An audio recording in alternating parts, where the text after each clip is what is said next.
손자 민준이가 눈물을 흘리며 할아버지, 왜 자꾸 엄마한테 그렇게 하세요? 라고 소리치고 할아버지 싫어요. 라며 뛰어나가는 순간 홀로 남은 상우가 무너지며 정희의 마지막 녹음을 재생하는데 숨가쁜 정희의 목소리로 내 마지막 소원은 당신이 수진이를 용서해 주는 거예요 라는 말이 흘러나옴. 그 아이는 나 대신 당신 곁에 있었어요. 수진이는 잘못한 게 없어요. 그 아이는 우리 가족이에요. 오늘도 사연한 상자의 뚜껑을 열어주셔서 감사합니다. 무료 구독과 좋아요, 댓글은 이 이야기들이 더 오래, 더 깊게 전달될 수 있도록 도와줍니다. 이제 오늘의 사연 열어볼까요? 72세의 한상우는 평생을 원칙과 효율로 살아온 사람입니다. 35년간 은행원으로 일하며 숫자와 규칙 속에서 안정을 찾았죠. 감정은 업무에 방해가 되는 요소였고 효율은 삶의 미덕이었습니다. 상우는 젊은 시절부터 세상은 계산으로 돌아간다고 믿었습니다. 대출 심사를 할 때도, 직원을 평가할 때도, 심지어 가족을 대할 때도 그는 냉정함을 유지했습니다. 그게 옳은 거라고 믿었거든요. 그런 상우에게 아내 이정희의 죽음은 예상하지 못한 혼란이었습니다. 병원에서 마지막 순간을 지켜봤을 때도 상우는 눈물을 흘리지 않았습니다. 장례식장에서도 사무제를 지낼 때도 그는 담담했습니다. 사람들은 상우를 보며 역시 냉정하시네라고 수군거렸지만 상우는 신경 쓰지 않았습니다. 슬픔을 드러내는 건 나약함이라고 생각했으니까요. 49일째 되는 날 상우는 여전히 정희의 방을 완전히 정리하지 못하고 있었습니다. 아니, 정확히는 정리는 끝났지만 뭔가 손에 잡히지 않는 기분이었죠. 옷장은 깔끔하게 정돈되어 있었고 화장대도 먼지 하나 없이 닦여 있었습니다. 정희가 쓰던 물건들은 모두 제자리에 놓여 있었습니다. 하지만 공기 속에는 여전히 정희가 쓰던 핸드크림 향이 희미하게 남아 있었습니다. 상우는 그 향기를 맡을 때마다 가슴 한쪽이 답답해졌습니다. 싫지는 않았지만 인정하고 싶지도 않은 감정이었죠. 그는 창문을 열어 환기를 시켰습니다. 향기를 지우고 싶었던 걸까요? 아니면 그 향기 속에 머물고 싶었던 걸까요? 상우 자신도 잘 몰랐습니다. 이제 그만 치워야지. 상우는 중얼거리며 정희의 서랍을 열었습니다. 오래된 수첩, 안경, 그리고 낡은 손수건들이 가지런히 놓여 있었죠. 정희는 정리를 좋아하는 사람이었습니다. 상우보다 더 꼼꼼했죠. 서랍 안에는 정희의 손때가 묻은 물건들이 시간의 순서대로 정렬되어 있었습니다. 상우는 기계적으로 하나씩 꺼내어 정리했습니다. 감정을 들추는 건 그의 방식이 아니었으니까요. 수첩을 펼쳐보니 정희의 글씨가 빼곡했습니다. 상우 씨 약 먹이기, 손자 학교 준비물, 병원 예약 같은 메모들이 적혀 있었습니다. 상우는 잠시 그 글씨를 바라보다가 수첩을 덮었습니다. 그때였습니다. 서랍 깊숙한 곳, 낡은 손수건 아래에서 차가운 금속 느낌이 손에 잡혔습니다. 상우는 손수건을 치우고 그 물건을 꺼냈습니다. 회색빛 녹음기였습니다. 이건 또 뭐야? 먼지가 수북이 쌓인 낡은 녹음기였습니다. 상우는 잠시 그것을 바라보았습니다. 언제 샀는지도 기억나지 않는 물건이었죠. 아마 10년도 더 된 것 같았습니다. 정희가 산 것이 분명했지만 왜 샀는지, 무엇을 녹음했는지는 알 수 없었습니다. 상우는 녹음기를 손바닥 위에 올려놓고 한참을 들여다보았습니다. 버튼이 몇 개 있었고 작은 창으로 테이프가 보였습니다. 회색 카세트 테이프였습니다. 라벨에는 아무것도 쓰여 있지 않았습니다. 상우는 재생 버튼을 누를까 생각했지만 곧 고개를 저었습니다. 과거를 뒤적여서 뭐하나. 상우는 녹음기를 다시 서랍에 넣으려 했습니다. 하지만 손이 움직이지 않았습니다. 뭔가가 그를 붙잡고 있었죠. 결국 상우는 녹음기를 서랍 맨 앞쪽에 놓았습니다. 완전히 치우지도 꺼내지도 않은 채로요. 현관문이 열리는 소리가 들렸습니다. 손자 민준이가 학교에서 돌아온 모양이었습니다. 10살짜리 아이는 가방을 던지고 할아버지가 있는 방으로 달려왔습니다.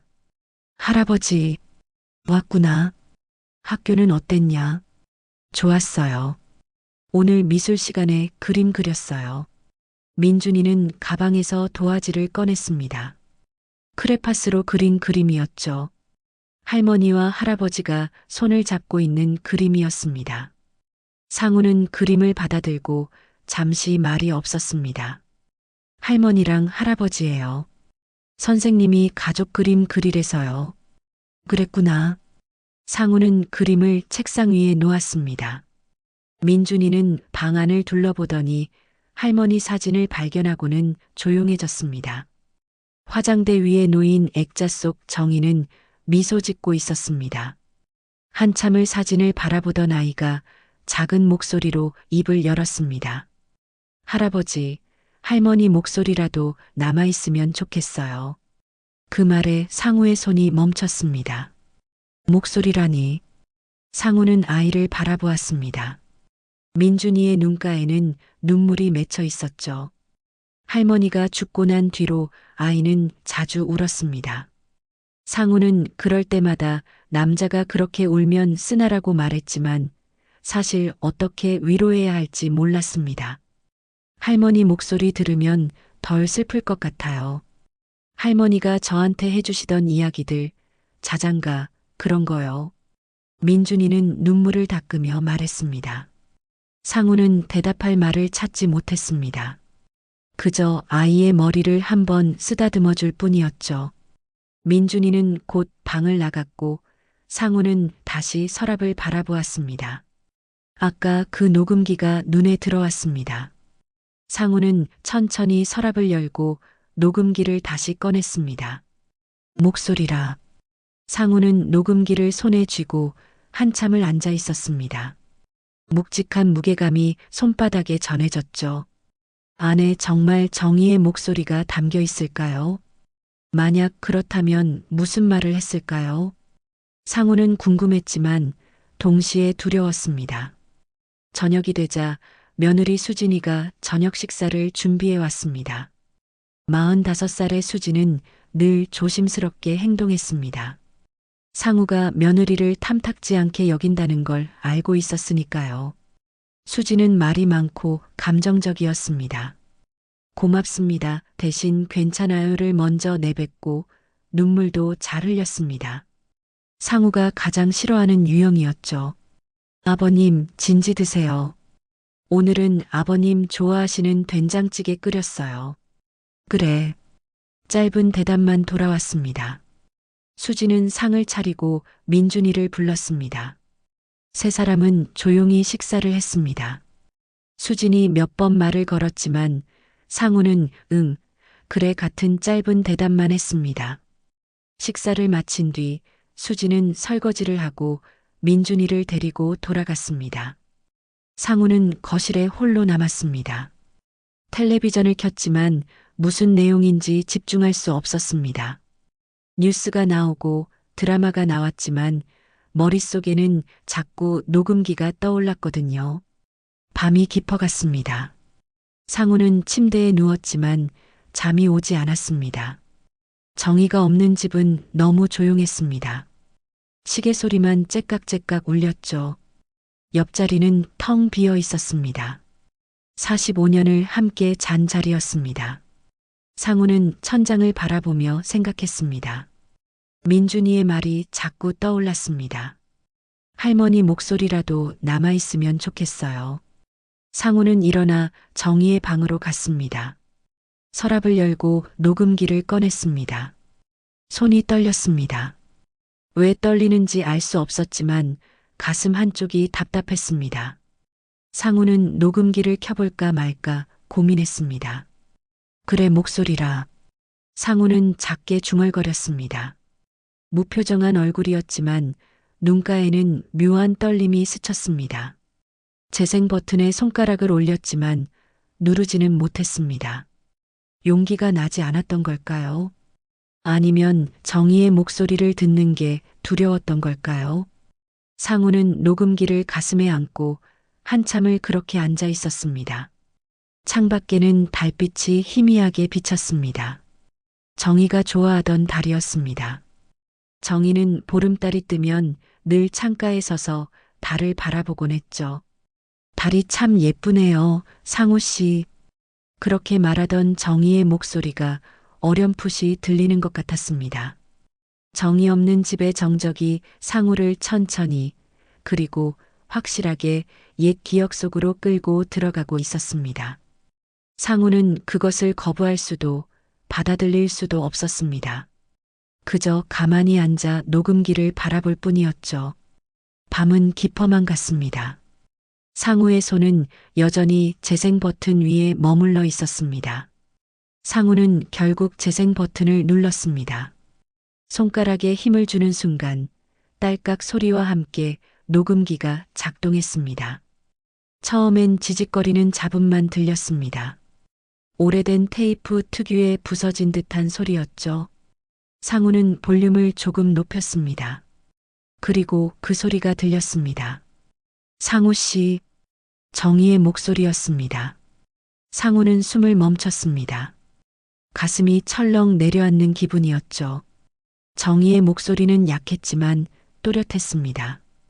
언제 녹음한 걸까요? 상우는 녹음기를 귀에 바짝 갖다 댔습니다. 나 말할 수 없었던 게 있어요. 정희의 목소리는 조심스러웠습니다. 무언가를 고백하려는 사람의 목소리였죠. 상우는 눈을 감았습니다. 정희가 무슨 말을 하려는 건지 짐작할 수 없었습니다. 녹음은 계속 이어졌습니다. 내가 병원비 얘기를 안 한 이유가 있어요. 상우 씨한테 말하면 안 될 것 같아서요. 병원비? 상우의 눈썹이 꿈틀했습니다. 정희는 작년부터 병원을 다녔습니다. 당뇨 합병증 때문이었죠. 상우는 매달 병원비를 확인했습니다. 통장에서 빠져나가는 돈을 계산했고 정희에게 돈 관리 잘하고 있나 물었습니다. 정희는 늘 네, 걱정 마세요라고 대답했습니다. 사실은 말이에요. 며느리 수진이가 대신 냈어요. 그 순간 상우는 녹음기를 떨어뜨릴 뻔했습니다. 며느리? 수진이가? 상우의 얼굴이 굳어졌습니다. 무슨 소리인지 이해할 수 없었습니다. 수진이가 왜 병원비를 냈단 말입니까? 언제부터? 얼마나? 상우는 며느리 수진을 늘 탐탁지 않게 여겼습니다. 아들이 수진을 데려왔을 때부터 그랬죠. 수진은 감정적이었습니다. 결혼식 날도 눈물을 펑펑 쏟아냈고 명절 때마다 감사합니다보다 괜찮아요를 먼저 내뱉었습니다. 상우가 뭘 해주려 하면 아니에요.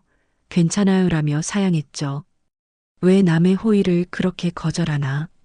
상우는 수진의 그런 태도가 이해되지 않았습니다. 감사합니다라고 받으면 될 일을 괜히 괜찮아요라며 거절하는 게 버릇없어 보였습니다. 게다가 수진은 자주 울었습니다.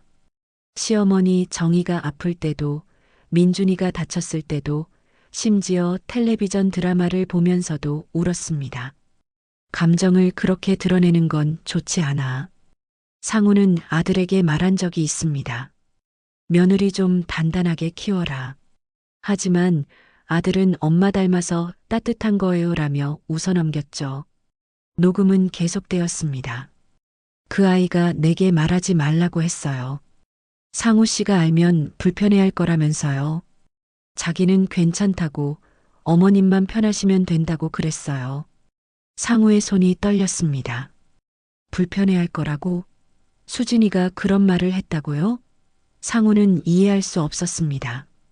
왜 며느리가 시어머니 병원비를 냈단 말입니까? 그것도 몰래 숨기면서 마지막 입원했을 때도 수진이가 다 처리했어요.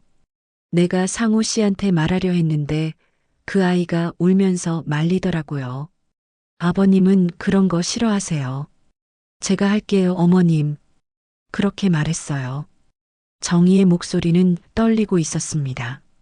녹음 속에서도 정희가 울고 있다는 걸 알 수 있었습니다. 상우는 주먹을 쥐었습니다. 분노가 치솟았습니다.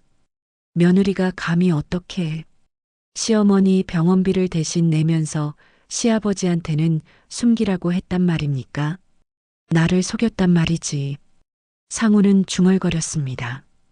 정희도 수진이도 모두 상우를 속였습니다. 상우는 아무것도 모른 채 살았습니다. 병원비가 제때 나간다고 생각했고 정희가 잘 관리하고 있다고 믿었습니다. 하지만 뒤에서는 며느리가 돈을 대고 있었던 겁니다. 상우는 녹음기를 멈추고 싶었지만 손이 움직이지 않았습니다. 정희의 목소리는 계속 흘러나왔습니다. 미안해요, 상우 씨. 당신한테 말했어야 했는데 수진이가 그렇게 부탁해서 차마 못했어요. 그 아이 마음이 너무 고마워서요. 상우는 눈을 질끈 감았습니다. 고맙다고요? 무엇이 고맙단 말입니까? 며느리가 제 돈으로 시어머니 병원비를 낸 게 고맙단 겁니까? 상우는 이해할 수 없었습니다. 그건 며느리의 도리가 아니었습니다. 그건 아들의 책임이고 무엇보다 상우 자신의 책임이었습니다. 왜 나한테 말하지 않았어, 정희. 상우는 녹음기를 향해 중얼거렸습니다. 하지만 녹음은 이미 끝나 있었습니다. 지직거리는 소리만 들릴 뿐이었죠. 상우는 녹음기를 끄고 침대에 앉았습니다. 머리가 복잡했습니다. 병원비가 얼마였을까요? 수진이는 얼마나 냈을까요? 언제부터 그랬던 걸까요? 상우는 통장을 확인해야겠다고 생각했습니다. 정희명의 통장 말입니다. 거기에 병원비 내역이 있을 겁니다. 상우는 일어나 서재로 갔습니다. 서랍을 열고 정희의 통장을 꺼냈습니다. 파란색 표지의 낡은 통장이었죠. 상우는 통장을 펼쳤습니다. 입출금 내역이 빼곡했습니다. 그런데 이상했습니다. 병원비 출금 내역이 거의 없었습니다. 작년 3월부터 올해 1월까지 정희가 입원했던 기간 동안 병원비가 통장에서 빠져나간 적이 거의 없었던 겁니다. 몇 번 소액이 나간 것 외에는 큰 금액이 없었습니다. 정말 수진이가 냈구나. 상우는 통장을 내려놓았습니다. 가슴이 답답했습니다. 화가 났습니다. 누구에게? 수진이한테? 정희한테? 아니면 자기 자신한테? 상우는 알 수 없었습니다. 밤은 깊었지만 상우는 잠을 잘 수 없었습니다. 거실로 나와 소파에 앉았습니다. 창밖은 어두웠습니다. 가로등 불빛만 희미하게 들어왔죠. 상우는 정희의 사진을 바라보았습니다. 거실벽에 걸린 사진이었습니다. 당신도 나한테 거짓말을 했구나, 정희. 상우는 처음으로 아내의 사진 앞에 앉아 중얼거렸습니다. 정희는 사진 속에서 미소 짓고 있었습니다. 그 미소가 상우에겐 낯설게 느껴졌습니다. 정희는 평생 상우 곁에 있었습니다. 45년을 함께 살았죠. 하지만 상우는 정희를 얼마나 알고 있었을까요? 상우는 소파에 누웠습니다. 천장을 바라보며 생각했습니다. 내일 수진이를 만나야겠다고, 따져 물어야겠다고, 왜 그런 짓을 했는지, 언제부터 그랬는지, 얼마나 냈는지 모두 물어봐야 했습니다. 하지만 동시에 두려웠습니다. 수진이를 만나면 뭐라고 말해야 할까요? 왜 그런 짓을 했나라고 물으면 수진이는 뭐라고 대답할까요? 혹시 아버님이 싫어하실 것 같아서요라고 대답하면 상우는 뭐라고 해야 할까요? 상우는 눈을 감았습니다. 정희의 목소리가 귓가에 맴돌았습니다. 미안해요, 상우 씨. 그 말이 계속 반복되었습니다. 상우는 주먹을 쥐었습니다. 누구를 향한 분노인지 알 수 없었지만 가슴 속에서 무언가가 끓어올랐습니다. 새벽이 되어서야 상우는 잠이 들었습니다. 꿈속에서 정희가 나타났습니다. 정희는 웃고 있었습니다. 상우 씨, 화내지 마세요. 정희가 말했습니다. 하지만 상우는 대답할 수 없었습니다. 목소리가 나오지 않았으니까요. 다음 날 아침 상우는 일찍 일어났습니다. 잠을 설쳤지만 눈은 또렷했습니다. 어젯밤 들었던 녹음이 머릿속에서 지워지지 않았거든요. 상우는 세수를 하고 거실로 나왔습니다. 시계를 보니 아침 8시였습니다. 수진이가 민준이를 학교에 보내고 올 시간이었죠. 상우는 전화기를 들었습니다. 수진의 번호를 눌렀습니다. 몇 번의 신호음 끝에 수진이 받았습니다. 아버님, 무슨 일이세요? 며느리, 오늘 시간 있나? 네, 있습니다. 무슨 일이신지. 집으로 좀 와보게. 할 얘기가 있어. 상우의 목소리는 평소보다 낮았습니다. 수진은 잠시 말이 없었습니다. 뭔가 느낀 모양이었죠. 알겠습니다. 곧 가겠습니다. 전화를 끊고 상우는 소파에 앉았습니다. 손이 떨렸습니다. 화가 났지만 동시에 무언가 두렵기도 했습니다. 수진을 만나면 뭐라고 말해야 할까요? 상우는 머릿속으로 말을 정리했습니다. 30분쯤 지나 초인종이 울렸습니다. 상우는 문을 열었습니다. 수진이 서 있었습니다. 45살의 수진은 언제나처럼 조심스러운 표정이었습니다. 손에는 아침 식사로 준비한 듯한 도시락 가방을 들고 있었죠. 들어오게. 네, 아버님. 수진은 신발을 벗고 들어왔습니다. 거실에 앉자 상우는 바로 본론을 꺼냈습니다. 돌려 말할 이유가 없었으니까요. 며느리, 그 병원비. 자네가 냈다지? 수진의 얼굴이 하얗게 변했습니다. 손이 떨렸고 입술을 깨물었습니다. 상우는 수진의 반응을 지켜보았습니다. 수진은 한참을 말없이 앉아 있다가 천천히 고개를 숙였습니다. 어떻게 하셨어요? 어머니가 남긴 녹음을 들었네.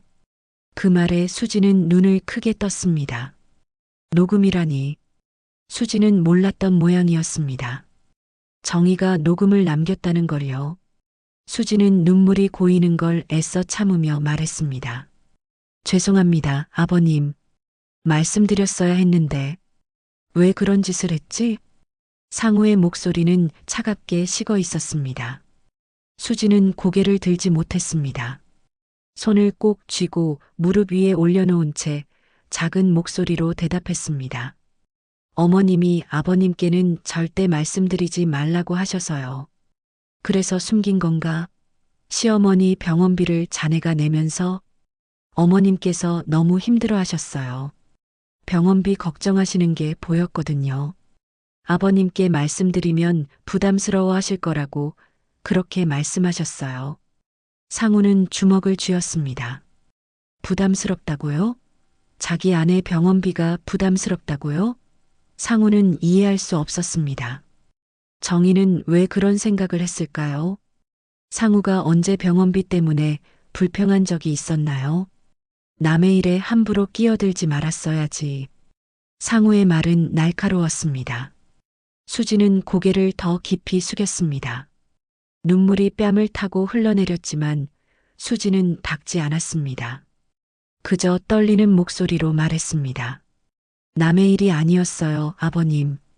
어머님은 저한테도 어머니셨어요. 그 말에 상우는 할 말을 잃었습니다. 수지는 울먹이며 계속 말했습니다.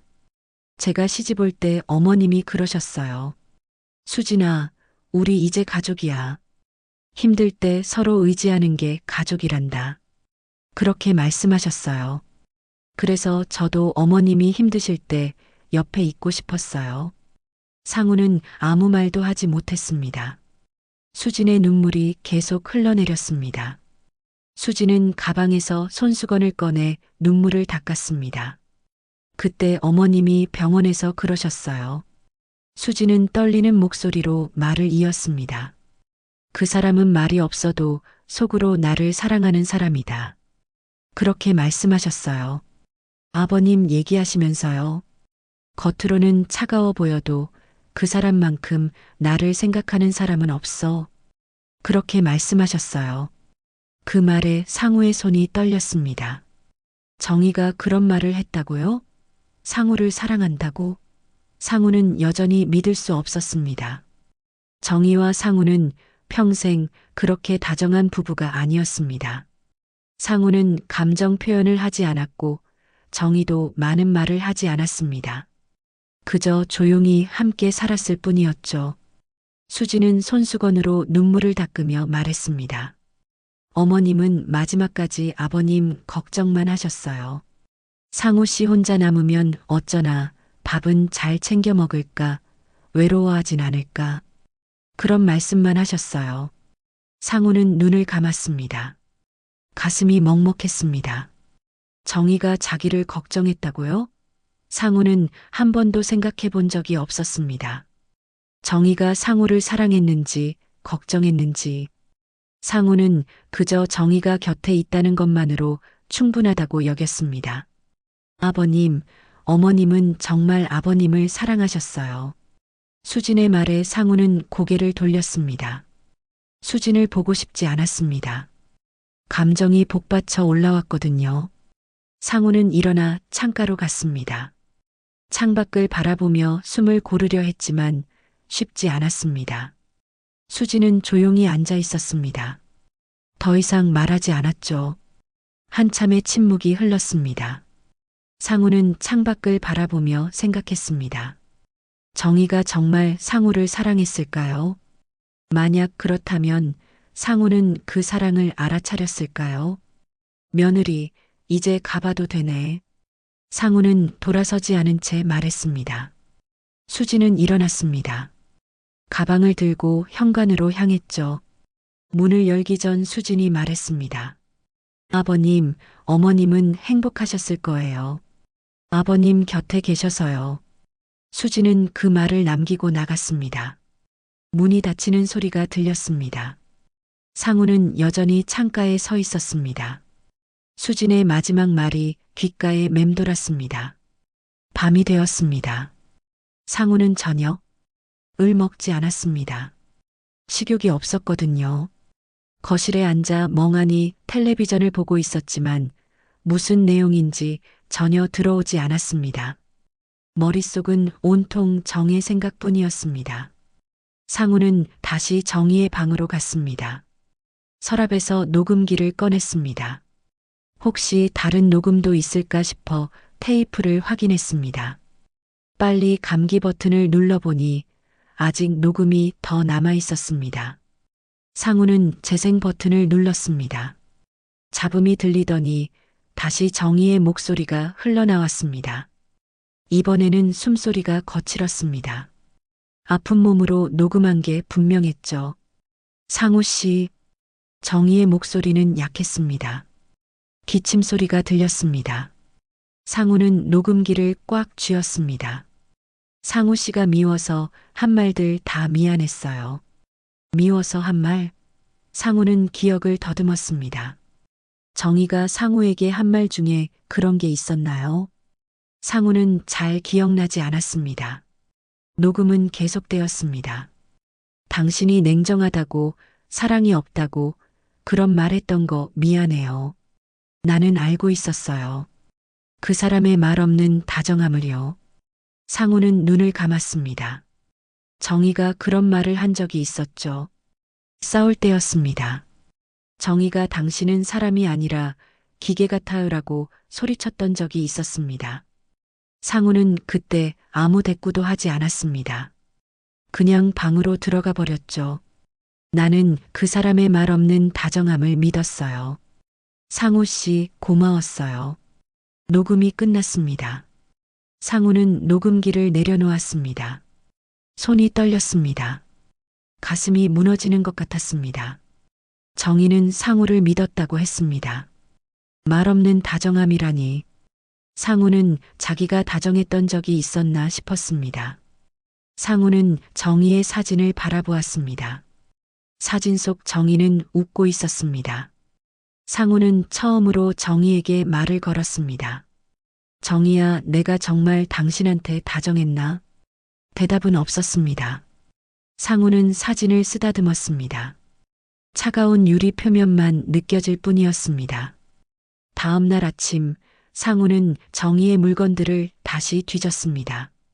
병원 관련 서류가 어딘가 있을 거라고 생각했거든요. 서랍을 열고 옷장을 뒤지고 화장대 아래까지 확인했습니다. 그러다 작은 상자 하나를 발견했습니다.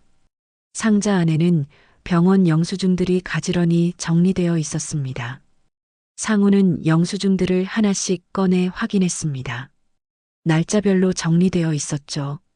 작년 3월부터 올해 1월까지 정희가 병원에 다닌 모든 기록이 남아 있었습니다. 영수증을 자세히 보니 이상한 점이 있었습니다. 결제 방법이 현금으로 되어 있었고 결제자 이름이 적혀 있지 않았습니다.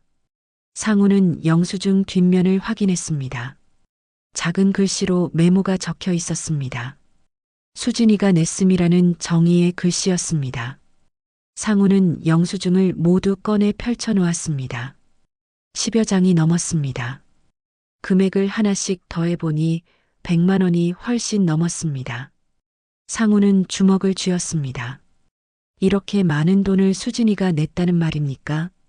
상우는 영수증 몇 장을 챙겨 들고 집을 나섰습니다. 병원으로 가야겠다고 생각했습니다. 직접 확인하고 싶었거든요. 정말 수진이가 냈는지, 얼마나 냈는지, 언제부터 그랬는지. 버스를 타고 병원으로 향했습니다. 정희가 다니던 병원은 집에서 30분 거리에 있었습니다. 상우는 버스 안에서 창밖을 바라보았습니다. 익숙한 풍경이 지나갔지만 오늘따라 낯설게 느껴졌습니다. 병원에 도착해 원무과로 갔습니다. 간호사에게 영수증을 내밀며 물었습니다. 이 계좌로 결제된 건 제 며느리 이름 맞습니까? 간호사는 영수증을 확인하더니 컴퓨터를 두드렸습니다. 잠시 후 고개를 끄덕였습니다. 네, 맞습니다. 이수진님 명의로 되어 있네요. 상우의 가슴이 철렁했습니다. 정말이었습니다. 수진이가 냈던 겁니다. 상우는 목소리를 가다듬으며 다시 물었습니다. 언제부터 그랬습니까? 기록을 보니까요. 작년 3월부터입니다. 매번 현금으로 직접 오셨어요. 마지막 입원비도요? 네, 그것도 이수진 님이 결제하셨습니다. 간호사의 대답에 상우는 할 말을 잃었습니다. 마지막 입원비까지. 정희가 세상을 떠나기 직전까지 수진이가 병원비를 냈던 겁니다. 상우는 영수증을 도로 챙겨 들고 병원을 나왔습니다. 밖은 맑은 날씨였지만 상우의 눈에는 아무것도 보이지 않았습니다. 버스 정류장으로 걸어가며 상우는 생각했습니다. 정희는 왜 말하지 않았을까요? 수지는 왜 그런 일을 했을까요? 버스에 올라탔습니다. 창가 자리에 앉아 창밖을 바라보았지만 풍경이 흐릿하게 보였습니다. 눈이 침침한 건지 아니면 마음이 흔들려서인지 알 수 없었습니다. 정희는 나한테 왜 말하지 않았을까? 상우는 계속 생각했습니다. 정희가 병원비 걱정을 했다는 게 믿기지 않았습니다. 상우는 평생 성실하게 일했습니다. 은행원으로 35년을 근무하며 모은 퇴직금도 있었고 연금도 받고 있었습니다. 병원비 정도는 충분히 감당할 수 있었죠. 그런데 정희는 왜 수진에게 부탁했을까요? 상우한테 말하면 부담스러워한다고 생각했다고요? 상우는 이해할 수 없었습니다. 버스가 정류장에 멈췄습니다. 사람들이 타고 내렸지만 상우는 움직이지 않았습니다. 그저 창밖만 바라보고 있었죠. 문득 떠오르는 기억이 있었습니다. 며느리 수진이 밤늦게 병원 앞에서 서 있던 날이었습니다. 언제였더라? 작년 가을쯤이었던 것 같습니다. 상우가 정의 면회를 마치고 나오는데 병원 입구에 수진이 서 있었습니다. 얼굴이 창백했고 눈이 빨갛게 부어 있었죠. 며느리, 왜 여기 서 있나? 아, 아버님. 어머님 뵈러 왔어요. 면회 시간 끝났네. 내일 오게. 네, 알겠습니다. 수지는 고개를 숙였습니다. 울고 있다는 걸 숨기려는 것 같았죠. 상우는 그때 냉정하게 말했습니다. 아버님, 어머님 걱정 마세요. 제가 곁에 있을게요. 수진이 떨리는 목소리로 말했습니다. 하지만 상우는 차갑게 대답했습니다. 집안일에 감정 끼우지 말게. 걱정은 내가 하는 거야. 그 말을 하고 상우는 그냥 지나쳤습니다. 수진의 표정도 보지 않은 채로요. 뒤돌아보지도 않았습니다. 집으로 돌아가는 버스에 올라탔고 수진은 홀로 병원 앞에 남았습니다. 그날 밤 수진은 병원비를 냈을 겁니다. 현금으로요. 그리고 울었겠죠. 상우는 이제야 깨달았습니다. 그때 수진이 왜 병원 앞에 서 있었는지, 왜 울고 있었는지. 버스가 다시 출발했습니다. 상우는 가슴이 답답해서 숨을 쉬기 힘들었습니다. 그 말이 화살처럼 되돌아와 가슴을 찔렀습니다. 집안일에 감정 끼우지 말게. 상우가 수진에게 했던 말이었습니다. 하지만 수진은 감정을 끼운 게 아니었습니다. 진심으로 정의를 걱정했던 겁니다. 시어머니를 사랑했던 거였죠. 그런데 상우는 그걸 알아차리지 못했습니다. 아니, 알아차리려 하지 않았습니다. 상우는 눈을 감았습니다. 또 다른 기억이 떠올랐습니다. 정희가 입원했을 때였습니다. 수진이 매일 병원에 왔습니다. 아침에도 저녁에도 심지어 밤에도 왔죠. 민준이를 데리고 오기도 했고 혼자 오기도 했습니다. 며느리 자주 올 필요 없네. 내가 있으니까. 상우는 그렇게 말했습니다. 수지는 괜찮아요. 제가 오고 싶어서요라고 대답했습니다. 하지만 상우는 그 말을 곧이곧대로 듣지 않았습니다. 며느리가 과하게 구는군 정도로 생각했죠. 이제야 알았습니다. 수지는 정말로 오고 싶어서 왔던 겁니다. 정의를 사랑했으니까요. 가족이라고 생각했으니까요. 그런데 상우는 그 마음을 몰라줬습니다. 버스가 집 근처에 도착했습니다. 상우는 비틀거리며 내렸습니다. 다리에 힘이 없었습니다. 천천히 걸어 집으로 향했습니다. 주변 풍경이 낯설게 느껴졌습니다. 평생 살았던 동네인데 오늘은 처음 오는 곳 같았습니다. 집에 도착해 문을 열었습니다. 조용했습니다. 너무 조용했죠. 상우는 거실에 주저앉았습니다. 영수증들이 손에 쥐어져 있었습니다. 구겨진 종이들이었습니다. 상우는 영수증을 하나하나 펼쳐보았습니다. 날짜, 금액 항목, 모두 수진이 낸 돈이었습니다.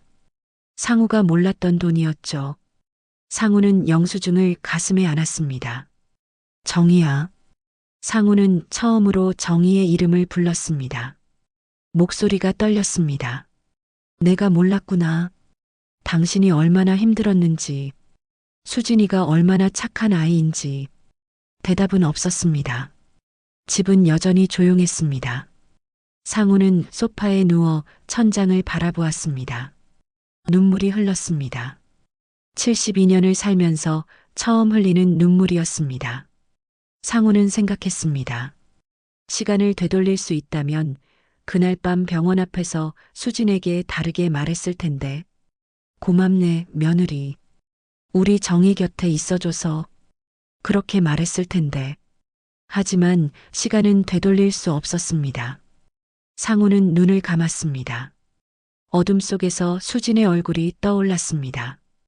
울고 있는 수진의 얼굴이었습니다. 상우는 주먹을 쥐었습니다. 미안하다, 수진아. 상우는 중얼거렸습니다. 하지만 그 말은 수진에게 닿지 않았습니다. 상우는 혼자였으니까요. 며칠이 지났습니다. 상우는 수진에게 연락하지 못했습니다. 전화기를 들었다가도 다시 내려놓기를 반복했죠. 무슨 말을 해야 할지 몰랐습니다. 미안하다고, 고맙다고, 어떤 말도 입 밖으로 나오지 않았습니다. 그러던 어느 날 아들이 찾아왔습니다. 상우의 아들 한민수는 48살의 평범한 회사원이었습니다. 얼굴이 굳어 있었습니다. 뭔가 할 말이 있다는 표정이었죠. 아버지, 할 말이 있어서 왔습니다. 그래, 앉아라. 민수는 소파에 앉았습니다. 한참을 망설이다가 입을 열었습니다. 수진이가 집을 나가겠다고 합니다. 상우는 깜짝 놀랐습니다. 집을 나간다고요? 무슨 소리입니까? 갑자기 무슨 소리냐? 아버지께서 며칠 전에 수진이를 부르셨다면서요. 병원비 얘기하셨다고요. 민수의 목소리는 조심스러웠습니다. 하지만 눈빛은 단호했죠. 상우는 고개를 끄덕였습니다. 그랬지. 그게 왜? 수진이가 그 뒤로 많이 힘들어했습니다. 자기가 잘못했다고, 아버지께 미움받았다고 그러더라고요. 상우는 할 말을 잃었습니다. 미움? 상우는 수진을 미워한 게 아니었습니다. 그저 이해할 수 없었을 뿐이었습니다. 왜 그런 일을 했는지, 왜 숨겼는지. 그래서 집을 나간다는 게 무슨 소리냐? 수진이가 그러더군요. 아버님께 미움받는 일 더는 하고 싶지 않다고요. 민수는 한숨을 쉬었습니다. 상우는 가슴이 답답했습니다. 수진이 떠난다고요? 그게 무슨 말입니까? 며느리 보고 오라고 해라. 내가 할 말이 있어. 아버지, 지금 수진이 마음이 많이 상했습니다. 잠시 시간을 주세요. 민수의 말에 상우는 입을 다물었습니다. 시간이라니. 시간을 주면 뭐가 달라진단 말입니까? 민수는 일어서며 말했습니다. 아버지, 수진이는 정말 좋은 사람입니다. 어머니를 진심으로 사랑했어요. 그걸 좀 알아주세요. 민수는 그 말을 남기고 나갔습니다. 상우는 홀로 남았습니다. 거실은 다시 조용해졌습니다. 너무 조용했죠. 저녁이 되었습니다. 평소 같으면 수진이가 저녁을 가져왔을 시간이었습니다. 하지만 오늘은 아무도 오지 않았습니다. 상우는 냉장고를 열어봤지만 밥을 먹고 싶은 마음이 없었습니다. 그냥 물만 한 잔 마시고 거실에 앉았습니다. 초인종이 울렸습니다. 상우는 일어나 문을 열었습니다. 민준이가 서 있었습니다. 아이의 눈은 빨갛게 부어 있었습니다. 울었다는 걸 한눈에 알 수 있었죠. 할아버지. 민준이는 상우를 올려다보며 눈물을 흘렸습니다. 상우는 당황했습니다. 아이를 어떻게 대해야 할지 몰랐거든요. 왜 그러니, 민준아? 엄마가 집 나간대요. 민준이는 울음을 터뜨렸습니다. 상우는 아이를 안아줘야 할지, 말로 위로해야 할지 알 수 없었습니다. 그저 어깨에 손을 올려놓을 뿐이었죠. 할아버지, 왜 자꾸 엄마한테 그렇게 하세요? 민준이가 소리쳤습니다. 상우는 얼어붙었습니다. 아이가 자기에게 소리를 지른 건 처음이었습니다. 민준이는 눈물을 닦으며 말했습니다. 엄마는 잘못한 거 없어요. 할머니 아플 때 제일 많이 도와준 사람이 엄마예요. 할아버지는 왜 몰라요? 상우는 대답할 수 없었습니다. 민준이의 말이 가슴에 박혔습니다. 아이는 맞았습니다. 수지는 잘못한 게 없었습니다. 오히려 상우보다 더 정의를 돌봤죠. 민준아. 싫어요. 할아버지 싫어요. 민준이는 돌아서서 뛰어내려갔습니다. 상우는 그 모습을 지켜볼 수밖에 없었습니다. 아이의 뒷모습이 계단 아래로 사라졌습니다. 상우는 문을 닫고 주저앉았습니다. 처음으로 손자에게 미움받았습니다. 아들의 가족에게 외면당했습니다. 상우는 무너지는 기분이었습니다. 평생 세운 벽이 한순간에 무너지는 것 같았죠. 밤이 깊어갔습니다. 상우는 아무것도 할 수 없었습니다. 그저 소파에 앉아 멍하니 있을 뿐이었습니다. 시계 소리만 똑딱똑딱 울렸습니다. 문득 녹음기가 떠올랐습니다. 상우는 정희의 방으로 갔습니다. 서랍에서 녹음기를 꺼냈습니다. 혹시 또 다른 녹음이 있을까 싶어서였죠. 빨리 감기를 눌러봤습니다. 아직 남은 게 있었습니다. 상우는 재생 버튼을 눌렀습니다. 잡음이 들리더니 정희의 목소리가 흘러나왔습니다. 이번에는 기침 소리가 심했습니다. 정희가 많이 아팠던 때의 녹음인 것 같았습니다. 상우 씨 기침 내 마지막 소원이 있어요. 마지막 소원? 상우는 녹음기를 꽉 쥐었습니다. 정희의 목소리는 떨리고 있었습니다. 내가 죽고 나면 당신이 외로울 거예요. 나도 알아요. 상우는 눈을 감았습니다. 정희의 말이 맞았습니다. 상우는 외로웠습니다. 정희가 떠나고 나서 집은 너무 조용했고 너무 텅 비었습니다. 그때 곁에 있어줄 사람은 수진이에요. 상우의 가슴이 철렁했습니다. 수진이라고요? 그 아이는 나 대신 당신 곁에 있었어요. 내가 병원에 있을 때도, 내가 힘들어할 때도 그 아이가 있었어요. 정희의 목소리는 울먹이고 있었습니다. 기침 소리가 또 들렸습니다. 녹음이 잠시 끊겼다가 다시 이어졌습니다. 상우 씨, 내 마지막 소원은 당신이 수진이를 용서해 주는 거예요. 용서? 상우는 혼란스러웠습니다. 수진이가 무슨 잘못을 했단 말입니까? 용서할 게 뭐가 있단 말입니까? 수진이는 잘못한 게 없어요. 그 아이는 그저 나를 사랑해줬을 뿐이에요. 그리고 당신도 사랑했어요. 정희의 말에 상우는 숨이 막혔습니다.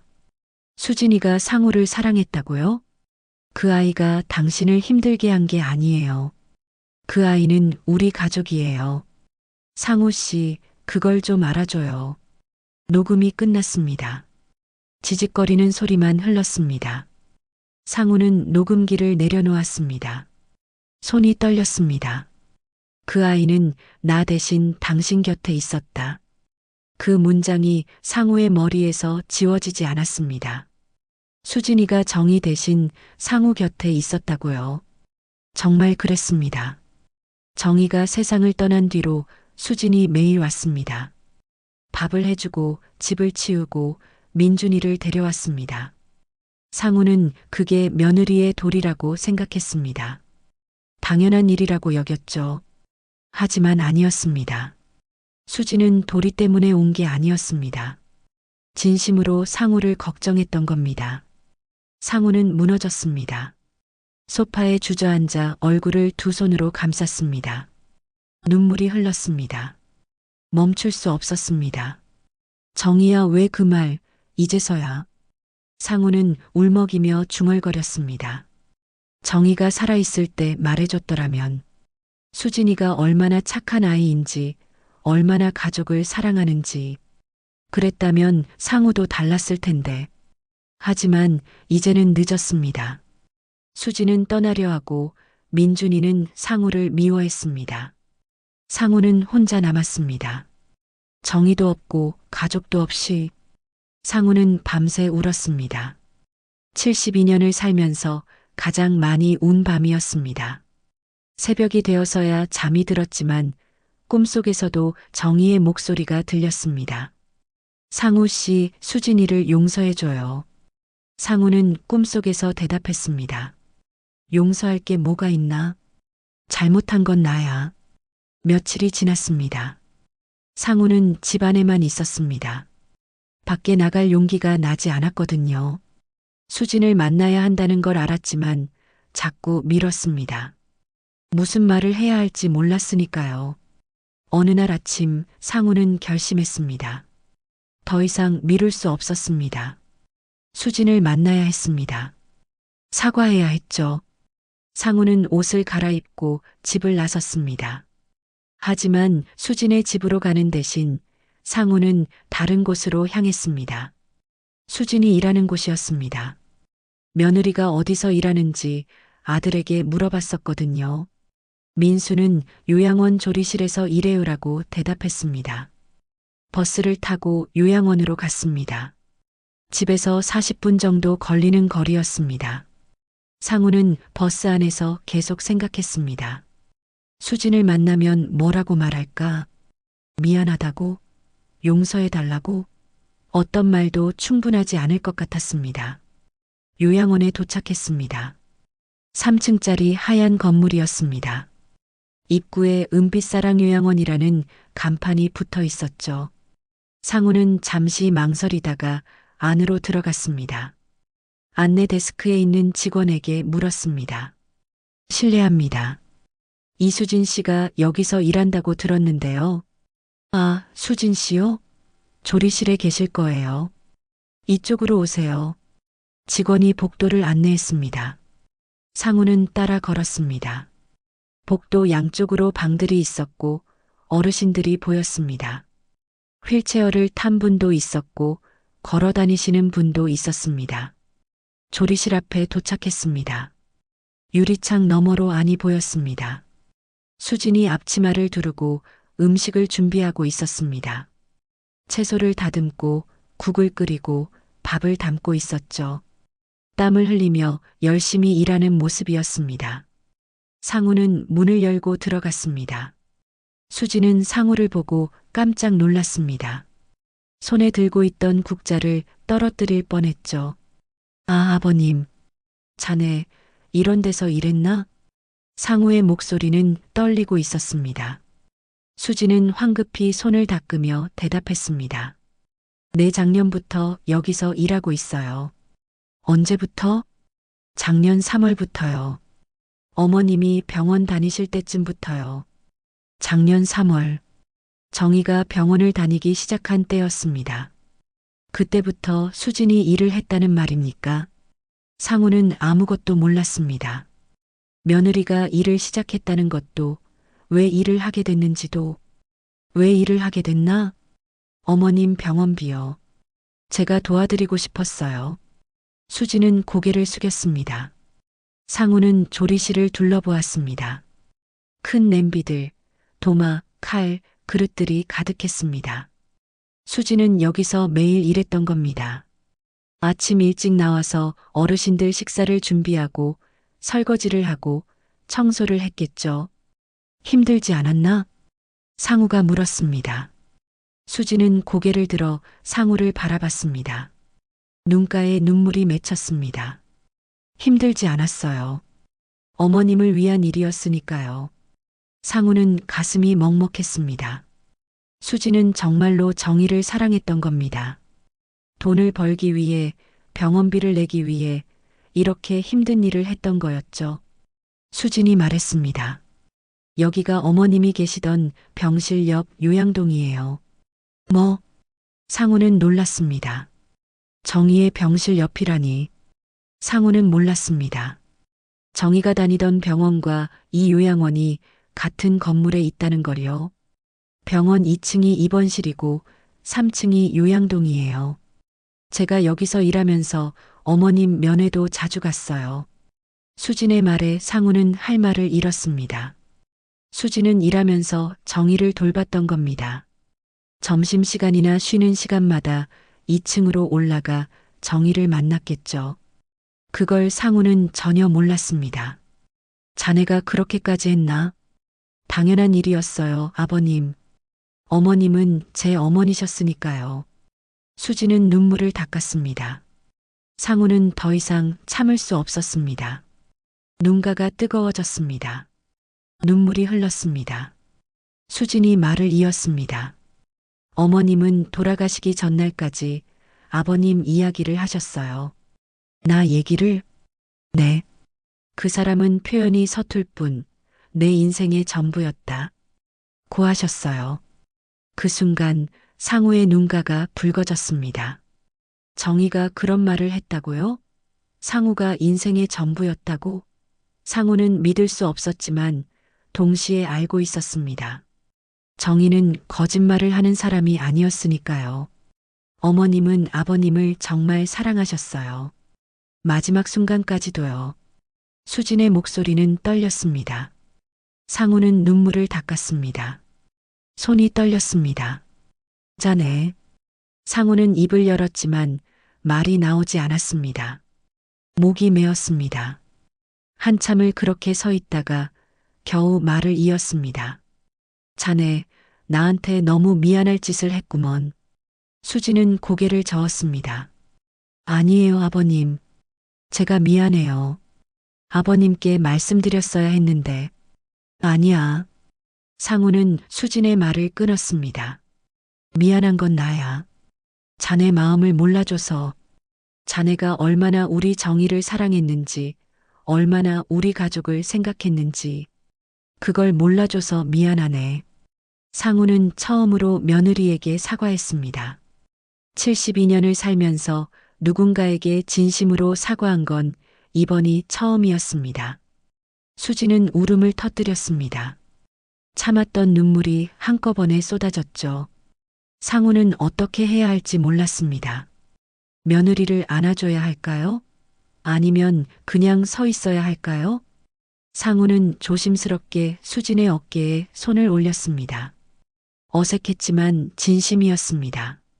고맙네, 며느리. 정희를 사랑해줘서, 우리 가족이 되어줘서. 수지는 울면서 고개를 끄덕였습니다. 말은 하지 못했지만 마음은 전해졌습니다. 상우도 눈물을 흘렸습니다. 두 사람은 한참을 그렇게 서 있었습니다. 조리실 밖에서 누군가 지켜보고 있었습니다. 다른 직원들이었죠. 하지만 아무도 방해하지 않았습니다. 그저 조용히 지켜볼 뿐이었습니다. 한참 후 상우가 말했습니다. 며느리, 집에 돌아오게. 민준이가 기다린다. 수지는 눈물을 닦으며 고개를 들었습니다. 정말요, 아버님?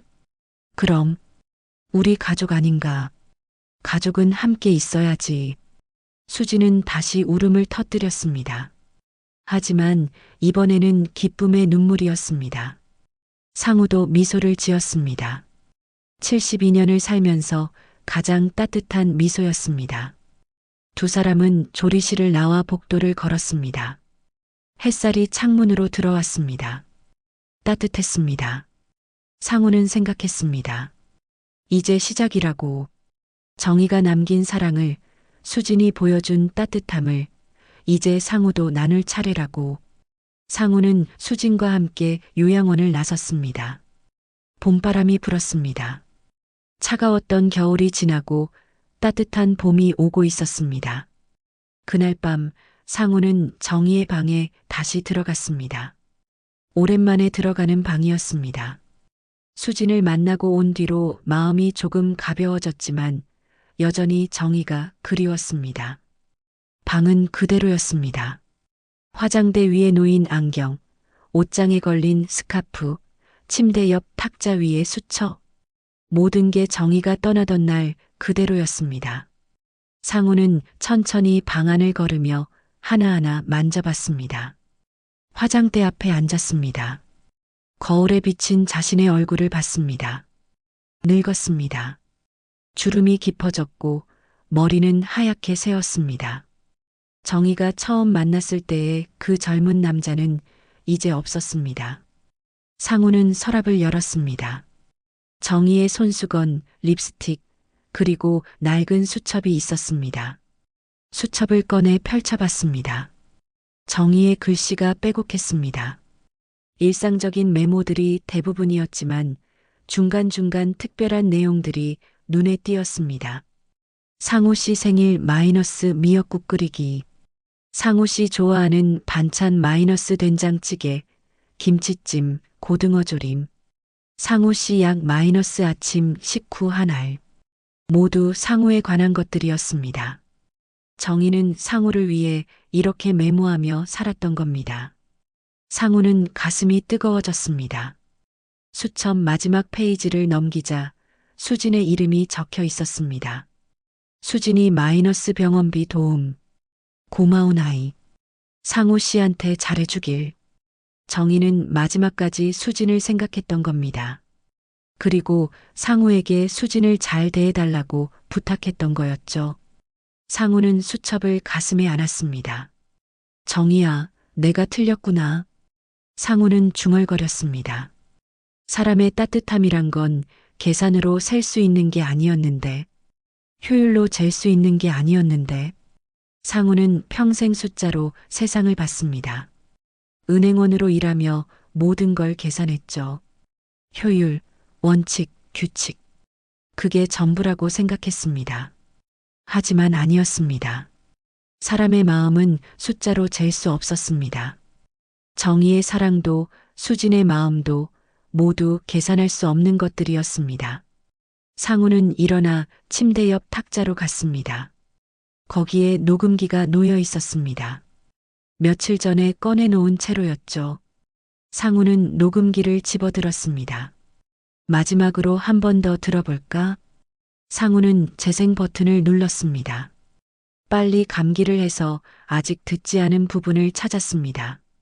잡음이 들리더니 정희의 목소리가 흘러나왔습니다. 상우 씨, 정희의 목소리는 이번에도 약했습니다. 하지만 또렷했습니다. 상우는 침대에 앉아 귀를 기울였습니다. 내가 이제 얼마 안 남은 것 같아요. 의사 선생님이 그러시더라고요. 오래 못 간다고. 상우는 눈을 감았습니다. 정희는 알고 있었던 겁니다. 자기가 곧 죽는다는 걸요. 하지만 상우한테는 말하지 않았습니다. 상우가 걱정할까 봐였겠죠. 상우 씨 고마웠어요. 정희의 목소리가 떨렸습니다.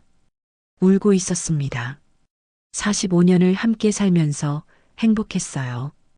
당신은 말이 없는 사람이었지만 나는 알았어요. 당신이 나를 사랑한다는 걸요. 상우의 눈에서 눈물이 흘렀습니다.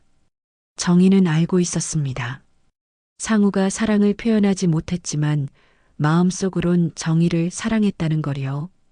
당신이 아침마다 내 물컵에 물을 채워주던 것, 내가 좋아하는 과일을 사오던 것, 겨울이면 내 이불을 더 두껍게 덮어주던 것, 다 기억해요. 상우는 기억했습니다. 매일 아침 정희의 물컵에 물을 채워줬던 것을요.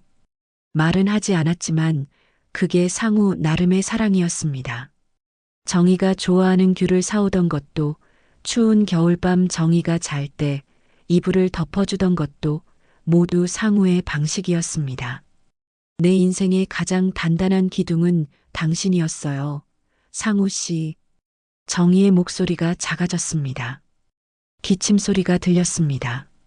녹음이 흔들렸죠. 당신 없이는 살 수 없었을 거예요. 당신이 있어서 나는 행복했어요. 상우는 주먹을 쥐었습니다. 눈물이 멈추지 않았습니다. 정희는 행복했다고 했습니다. 상우와 함께여서 행복했다고요. 이제 나는 가지만 당신은 남아서 살아야 해요. 수진이랑 민수랑 민준이랑 함께요. 그 아이들이 당신을 사랑할 거예요. 내가 당신을 사랑했던 것처럼요. 정희의 목소리가 끊겼습니다. 잠시 침묵이 흘렀습니다. 그리고 다시 정희의 목소리가 들렸습니다. 상우 씨 사랑해요. 평생 고마웠어요. 녹음이 끝났습니다. 지직거리는 소리만 흘렀습니다. 상우는 녹음기를 내려놓았습니다. 손이 떨렸습니다. 온몸이 떨렸습니다. 상우는 천천히 눈을 감았습니다. 정희의 목소리가 귓가에 맴돌았습니다. 사랑해요. 그 말이 계속 반복됐습니다. 상우는 평생 정희에게 사랑한다고 말한 적이 없었습니다. 한 번도요. 그런데 정희는 마지막까지 상우를 사랑한다고 했습니다. 상우는 입을 열었습니다. 떨리는 목소리로 속삭였습니다. 정희야. 방은 조용했습니다. 아무도 없었습니다. 하지만 상우는 계속 말했습니다. 나도 고맙다. 45년을 함께 해줘서, 내 곁에 있어줘서. 눈물이 뺨을 타고 흘렀습니다. 나도 당신을 사랑했어. 말은 못했지만 마음속으론 늘 사랑했어. 상우는 처음으로 정희에게 사랑한다고 말했습니다. 늦었지만 진심이었습니다. 이제야 들려서 미안하다, 정희야. 당신 목소리를 이제야 제대로 들어서 미안해. 상우는 얼굴을 두 손으로 감쌌습니다. 울음이 터져 나왔습니다. 72년을 살면서 가장 슬픈 울음이었습니다. 하지만 동시에 가장 따뜻한 울음이기도 했습니다. 한참을 울고 나니 마음이 조금 가벼워졌습니다. 상우는 눈물을 닦고 정희의 사진을 바라봤습니다. 사진 속 정희는 웃고 있었습니다. 그 미소가 이제는 따뜻하게 느껴졌습니다. 정희야, 이제 나도 제대로 살아볼게. 수진이한테 잘할게. 민준이한테도 따뜻한 할아버지가 될게. 상우는 사진에 대고 말했습니다. 당신이 바랐던 대로 가족들과 함께 살 거야. 사랑하는 법을 배울 거야. 늦었지만 이제라도 시작할게. 상우는 녹음기를 정희의 사진 옆에 놓았습니다. 그리고 천천히 방을 나왔습니다. 뒤돌아보니 방은 여전히 조용했지만 이제는 쓸쓸하지 않았습니다. 정희가 남긴 사랑이 그 방에 가득 차 있었으니까요. 상우는 거실로 나와 창문을 열었습니다. 밤바람이 들어왔습니다. 차갑지 않았습니다. 봄바람이었습니다. 상우는 깊이 숨을 들이켰습니다. 정희야, 보고 싶다. 상우는 작게 중얼거렸습니다. 하늘을 올려다봤습니다. 별이 반짝이고 있었습니다. 정희가 좋아하던 별이었습니다. 상우는 미소 지었습니다. 정희가 어딘가에서 지켜보고 있을 것 같았습니다. 상우는 창문을 닫고 소파에 앉았습니다. 내일은 수진에게 전화해야겠다고 생각했습니다. 집으로 돌아오라고 말하고 함께 저녁을 먹자고 해야겠다고요. 민준이한테도 사과해야 했습니다. 할아버지가 미안했다고, 이제부터 잘하겠다고 말해야 했습니다. 상우는 눈을 감았습니다. 정희의 목소리가 들리는 것 같았습니다. 잘하고 있어요, 상우 씨. 상우는 고개를 끄덕였습니다. 그래, 이제부터 잘할게, 정희야. 밤은 깊었지만 상우의 마음은 환했습니다. 어둠 속에서 작은 빛이 보였습니다. 희망이었습니다. 사랑이었습니다.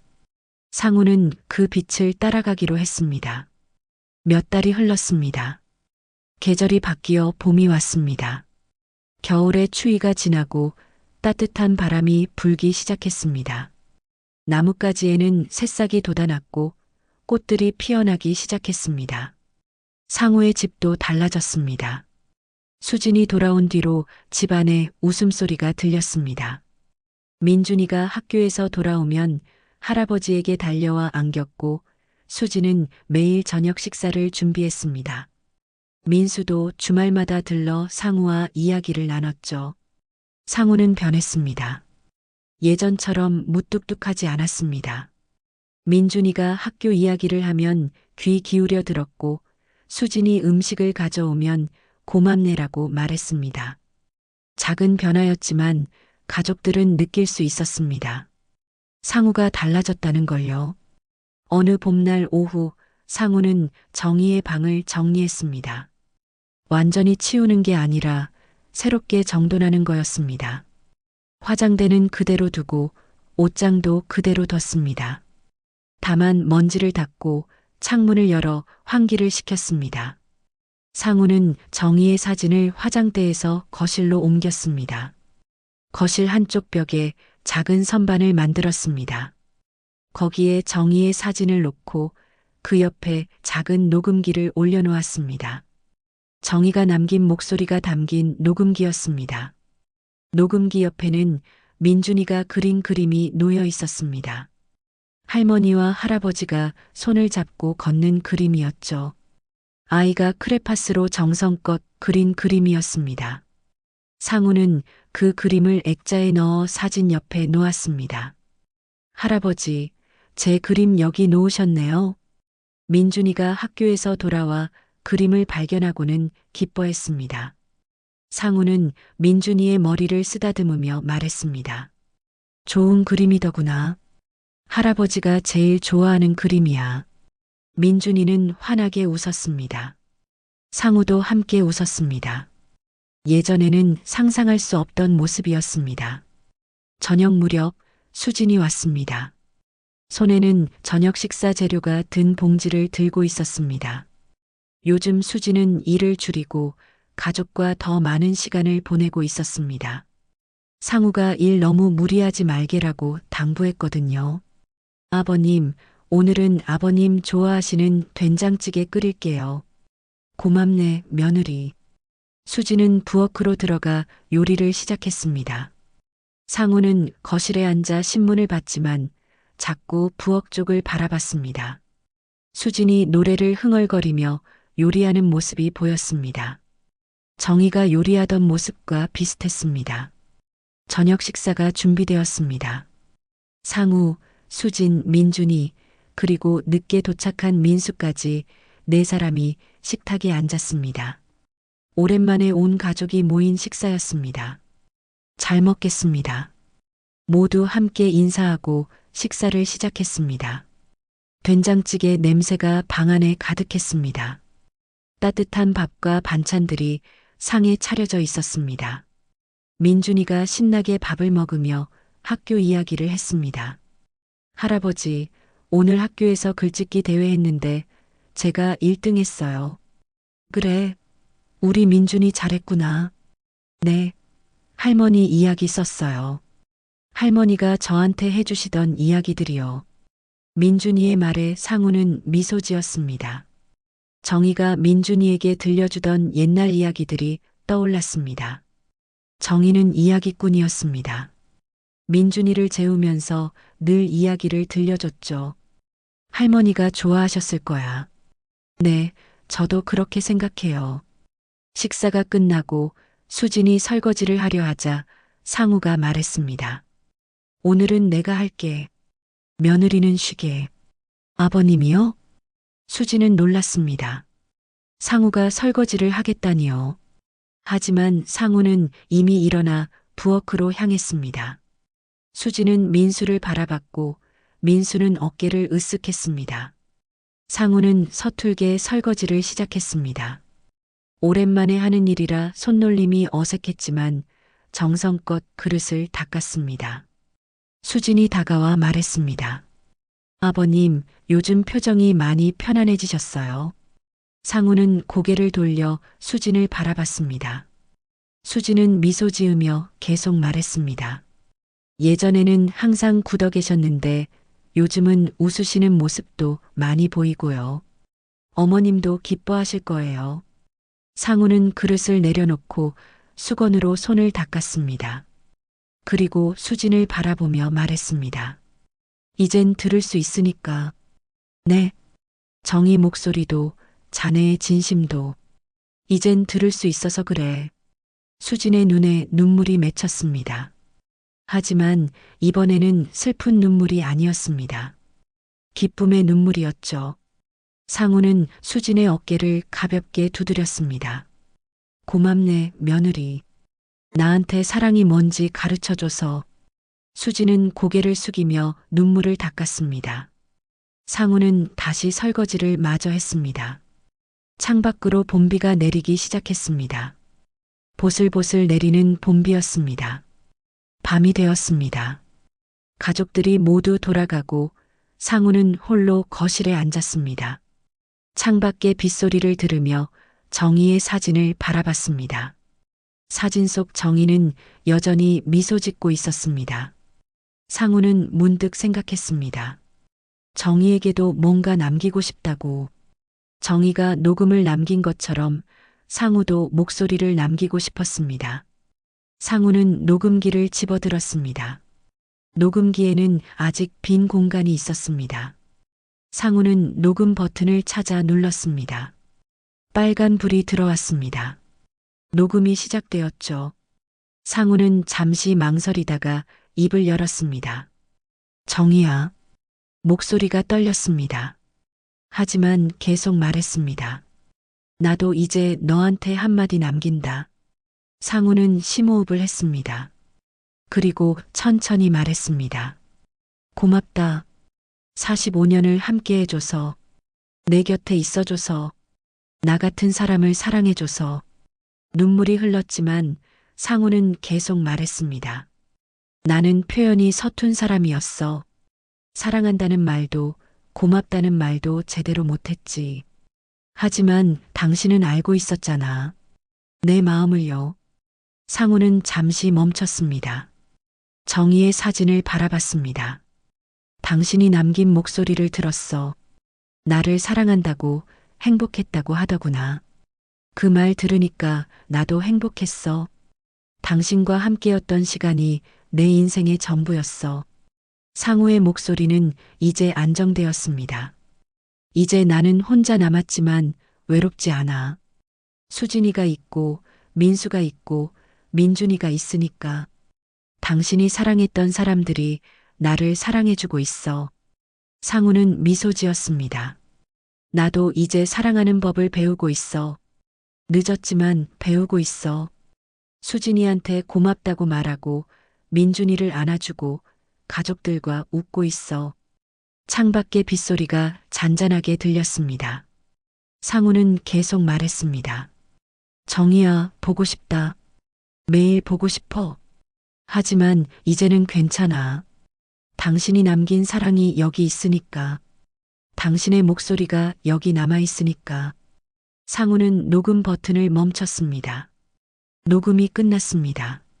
상우는 녹음기를 정희의 사진 옆에 다시 놓았습니다. 상우는 일어나 창문을 열었습니다. 봄비 냄새가 들어왔습니다. 흙 냄새와 풀 냄새가 섞인 향기였습니다. 새로운 생명이 피어나는 냄새였죠. 정희의 방에도 그 향기가 스며들었습니다. 오랫동안 닫혀있던 방에 새싹 같은 공기가 돌았습니다. 상우는 깊이 숨을 들이켰습니다. 정희야, 봄이 왔어. 상우는 작게 중얼거렸습니다. 우리 함께 보지 못한 봄이지만 나는 이 봄을 살아갈 거야. 당신이 바랐던 대로 사랑하면서 살 거야. 상우는 창문을 닫고 소파에 앉았습니다. 정희의 사진을 바라봤습니다. 민준이가 그린 그림도 보였습니다. 할머니와 할아버지가 손을 잡고 걷는 그림이었습니다. 상우는 생각했습니다. 사랑은 끝났지만 그들의 목소리는 여전히 같은 공간에 머물러 있다고. 정희의 목소리는 녹음기에 남아있고 상우의 목소리도 함께 남아있습니다. 두 사람의 대화는 끝났지만 사랑은 계속된다고. 밤은 깊었지만 상우의 마음은 평화로웠습니다. 창밖의 봄비는 계속 내렸습니다. 새로운 생명을 키우는 비였습니다. 내일이면 새싹들이 더 자라 있을 겁니다. 꽃들도 피어날 거고요. 상우는 눈을 감았습니다. 정희의 목소리가 들리는 것 같았습니다. 잘하고 있어요, 상우 씨. 상우는 미소 지었습니다. 그래, 잘하고 있어, 정희야. 상우는 그렇게 중얼거리며 잠이 들었습니다. 꿈속에서 정희가 나타났습니다. 정희는 웃으며 상우의 손을 잡았습니다. 두 사람은 함께 걸었습니다. 봄꽃이 만발한 길을 따라서요. 아침이 밝았습니다. 상우는 눈을 떴습니다. 창밖은 맑았습니다. 비가 그쳤고 햇살이 들어왔습니다. 상우는 일어나 커튼을 열었습니다. 밝은 빛이 방 안을 가득 채웠습니다. 새로운 하루가 시작되었습니다. 정이 없는 하루였지만 상우는 괜찮았습니다. 정희가 남긴 사랑과 함께 살아갈 테니까요. 수진이, 민수, 민준이와 함께 웃으며 살아갈 테니까요. 상우는 정희의 사진에 대고 말했습니다. 오늘도 좋은 하루야, 정희야. 우리 함께 보내자. 사진 속 정희는 여전히 미소 짓고 있었습니다. 그 미소가 상우에게는 대답처럼 느껴졌습니다. 상우도 미소 지었습니다. 봄은 이제 시작이었습니다. 오늘도 사연한 상자를 열어주셔서 감사합니다. 무료 좋아요와 구독, 댓글로 여러분의 마음을 남겨주세요. 당신의 이야기가 다음 상자의 주인공이 될지도 모릅니다.